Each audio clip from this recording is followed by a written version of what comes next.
everyone, welcome back to my channel.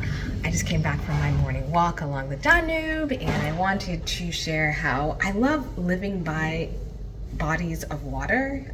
Belgrade has the Danube and also the Sava, and it reminded me of my time when I lived in Paris, which has the Seine. And before I moved to Belgrade, I actually used to live in Paris. For many Americans, Paris is the dream destination because France has done a really good job branding itself and its cities like Paris or the south of France for holidays, to live a romantic and creative life, to retire, to find love. And for me, as a business owner, I was invited to build a startup at Station F. And after living in Southeast Asia, where there was just round the clock sunny all the year, I was just like, I need to live in a place where there's winter. I love winter, hence why I love living in Kazakhstan. But I always knew I wanted to live in Europe. So there was the opportunity, there was an invitation. So in 2022, I moved to Paris, and little did I know, even as a seasoned expat, that while Paris is a dream city, it's not exactly a great city to build a business. And as a non-EU citizen, it is very difficult to establish a business as a non-EU citizen, and the bureaucracy, despite being invited, that my dream quickly turned into a nightmare. So Paris was nice for 2 weeks. When I first got there and met other foreigners that were also invited from all around the world to start their businesses. It was 2022, as we all know, the war in Ukraine began. And when I tell people this, they're like, how does that have anything to do with, living in France? At that time, France and many other countries were prioritizing the visas and the settlement for Ukrainian refugees. So there was that one strike. Two, in 2022, France had its presidential election. And the political climate was very tense as people were worried, like, is Marine Le Pen going to win? Is Macron going to win? So that was strike two. Political environment, crap. And then three, Paris was very, very expensive to live in. Establishing my business, getting the housing, getting my paper in order, and it was just like, this is just not working, despite my flexibility of moving around the world. It was just a bad climate. Everything went wrong. That could go wrong, went wrong. And after 3 months, 90 days, because that's what Americans get, trying to figure it out, talking with the administrator, talking to others, and a lot of other people left because my incubator that I was part of at Station F just closed. And they're like, well, you can work at WeWork, and it was just not a good time. So despite trying everything, I needed to get out the EU. So I looked at a map. I was like, okay, where I'm gonna go, because I'm not trying to go back to the US. I had a decision. It was either Belgrade or Tirana. And I knew nothing about the Balkans. I mean, you see me today as Blair in Belgrade. I knew nothing about this region. I still have a lot to learn. And I found a direct flight from Paris to Belgrade. I'm gonna give myself, a month. Let's just give myself a month to figure things out. And after a week, I fell in love with Belgrade because it was just like, not in the EU, great location, people speak really good English here. I learned quickly it was easy to establish a business. It didn't cost like 100,000 euros. I can find my religious community, and strategic-wise, there's a lot of work that needs to be done in this region. So they're open to business, they're open to new ideas.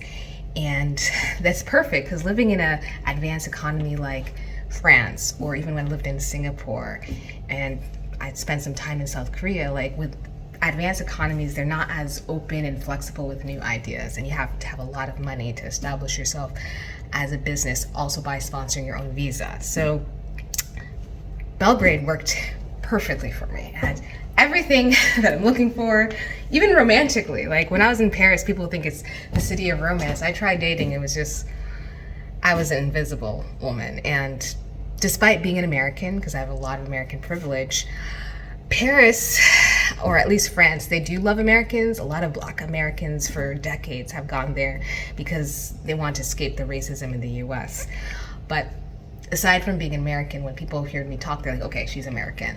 I just didn't like the racism and the prejudice. I saw how the French treated Afro-French people, whether they're from the Caribbean, whether they're from the African continent, whether they're from their former colonies and around the world. And it was just, I didn't like to live in a society where there's so much, not just racism, just these racial hierarchies. And French people that I've met when I lived in Thailand or Singapore, they love living outside of France because they can live a very comfortable, if not, and it depends, if the diplomats, you can live somewhat of like a colonial life because you have the drivers, you have the subsidized housing, you have the helpers. I mean, now I understand why the Brits and the France love living outside of France, because the opportunities and how you live, they would never live that. I mean, maybe the wealthy French and France live that, but no.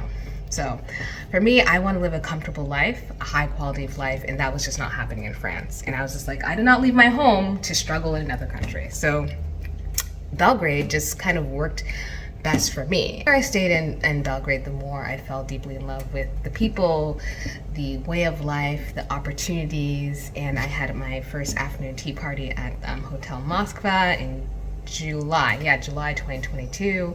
Things just worked out. So for many, if you want to live an expat life, especially as a business owner, I would say do not do it in France unless you have like 500,000 euros and you are nearly fluent in French. And especially if you're a non-EU citizen, you just have to have a lot of startup capital. I know one friend, she's still there. She's Canadian and from the French-speaking side of Canada, and even she was in my program, also invited to build her business, but she's in fashion. And we really connected, and she gave me a lot of great advice saying, Blair, if Belgrade's working for you, live your best life there. And yeah, so 3 years later, June 1st, 2020, this year, they'll make 3 years for me. So I should have like a party.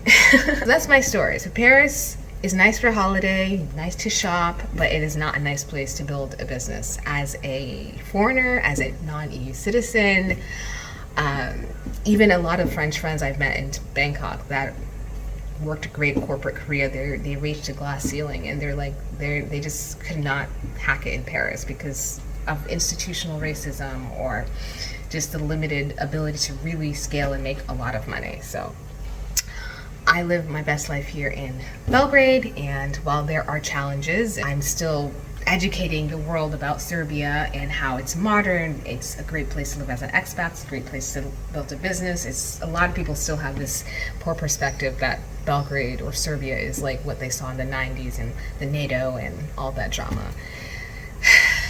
But I'm here, and I'm 3 years next month. I'm gonna throw myself a party because it's just been an amazing journey, and I'm really happy that a name brand city like Paris, it didn't work out, but without me going to Paris, I would have never come to Belgrade. So that's my story.